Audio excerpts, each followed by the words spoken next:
আসলে 14 তারিখে আল্লামা সাইদি সাহেবকে কি হত্যা করা হয়েছে, আর 15 তারিখে আমাদের স্বাধীনতা স্থপতি শেখ মুজিবুর সাহেবকে হত্যা করা হয়েছে। তাহলে এই দুই হত্যার মূল কারণটা কি?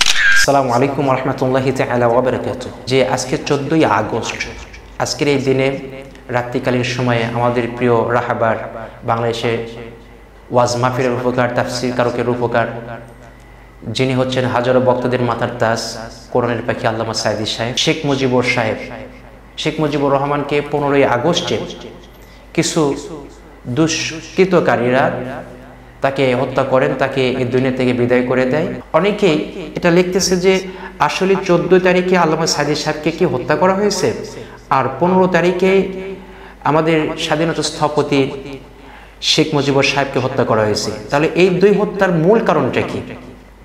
তো আমরা জানি যে পৃথিবীতে আল্লাহ তাআলা মানুষকে সৃষ্টি করেছেন এবং মানুষকে সৃষ্টি করার পূর্বেই মানুষের মৃত্যুর যে একটা দিন হবে সেটাও তিনি নির্ধারিত করে দিয়েছেন। তো আমরা জানি যে আল্লামা সাইদি সাহেব তিনি অসুস্থ ছিলেন, দীর্ঘদিন ধরে জেলখানায় 13টি বছর তিনি অতিবাহিত করেছেন এবং তিনি স্ট্রোক করে মারা গেছেন, এটা আমরা জানি এবং এটা প্রচার করা হচ্ছে। তো এটা প্রতিশোধ নেওয়ার জন্য নয়। অনেকে বলতেছেন যে না, এটা মনে হয় আওয়ামী লীগ ভাইদের বা যারা জালিম করতেছে, যারা জেলখানায় বন্দি করেছে, তারা হয়তোবা তাকে হয়তোবা হত্যা করেছেন প্রতিশোধ নেওয়ার জন্য। একদিন আগে হত্যা করে তার বাবার প্রতিশোধ নিয়েছেন, এমনটি নয়, এমনটি কোনো তথ্য আমাদের কাছে নেই। তবে আমরা অহেতুক সন্দেহজনকভাবে কাউকে আমরা দোষী করতে পারি না, এটা ফয়সালা আল্লাহ তাআলা করবেন আলহামদুলিল্লাহ। তো যারা এই প্রশ্নটা করেছেন তাদেরকে আমরা ধন্যবাদ জানাই। আসলে দেখেন, আল্লামা সাইদি সাহেব তিনি একটা কামনা ছিল, একটা ইচ্ছা ছিল তিনি শাহাদতের মৃত্যুবরণ করার জন্য। তা আল্লাহ তাআলার কাছে তিনি যখনই ওয়াজ মাহফিলের নামাজে যখনই দুইটা হাত তুলতেন, তিনি বলতেন যে আল্লাহ তুমি আমাকে শহীদি মৃত্যু নসিব করে দিও, সুবহানাল্লাহ। এবং শহীদি মৃত্যুটা হচ্ছে এতটাই সহজ এবং ইজি যে শহীদদের এই সাইডটা হচ্ছে ব্রিজ আর ওই সাইডটা হচ্ছে আল্লাহ তাআলার জান্নাত। শুধুমাত্র ইন্তিকাল করবে, সরাসরি আল্লাহ তাআলা জান্নাতুল ফিরদাউসে প্রবেশ করবে, সুবহানাল্লাহ। রাসূল আকরাম সাল্লাল্লাহু আলাইহি ওয়াসাল্লাম বলেন যে শহীদদের মৃত্যুর যন্ত্রণা হচ্ছে এতটাই নগণ্য, এতটাই সামান্য, তোমাদের শরীরে যদি কারো পিপিলিকা কামড় দেয় বা পিপিলিকা যদি তোমাদের কারো কামড় দেয়, তাহলে যতটা যন্ত্রণা না হয় শহীদদের মৃত্যুর যন্ত্রণা তার চাইতেও কম, সুবহানাল্লাহ।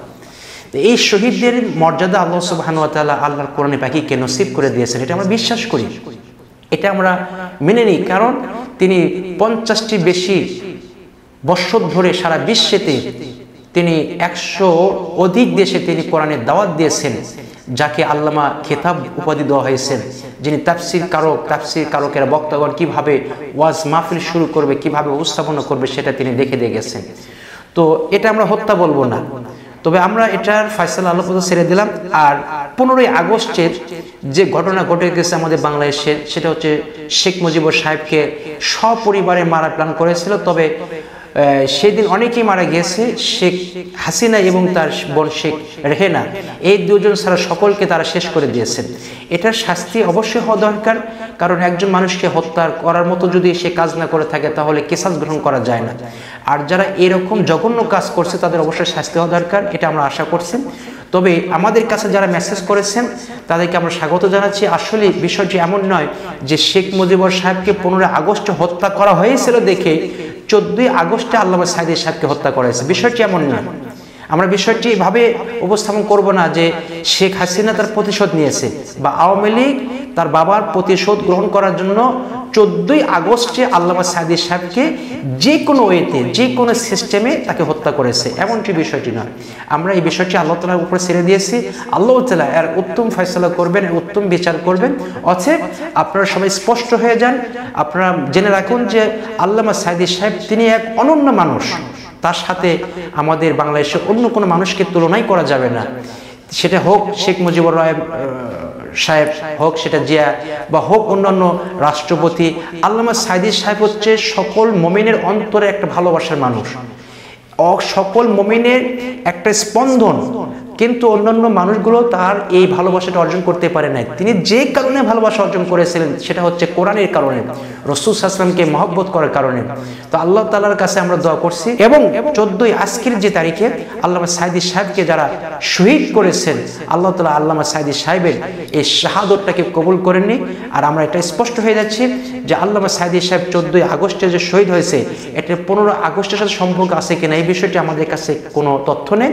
আমরা এই বিষয় নিয়ে অহেতুক মিডিয়াতে, ইউটিউব, ইন্টারনেট, ফেসবুক, হোয়াটসঅ্যাপ একবারে সাইবার ক্রাইমের অপরাধে আমরা জড়িয়ে যাব না। কারণ তথ্য ছাড়া, কোনো অথেন্টিক তথ্য ছাড়া, নিউজ ছাড়া কোনো বিষয় প্রচার করতে আল্লাহ সুবহানাহু ওয়া তাআলা নিষেধ করেছেন। কারণ তথ্যটা হতে হবে আপনার জেনুইন, অথেন্টিক হতে হবে, সত্য হতে হবে। তথ্য যদি সত্য না হয় তাহলে এর জন্য যে তথ্যটা প্রচার করবে সে গুনাহগার হয়ে যাবে, কবিরা গুনার অধিকারী হয়ে যাবে। অতএব আমরা এটা বিশ্বাস করি আল্লামা সাঈদী সাহেবের হায়াত শেষ ছিল, আল্লাহ তাআলা উঠিয়ে নিয়েছেন, আল্লাহ তাআলা তাকে ক্ষমা করে দিক।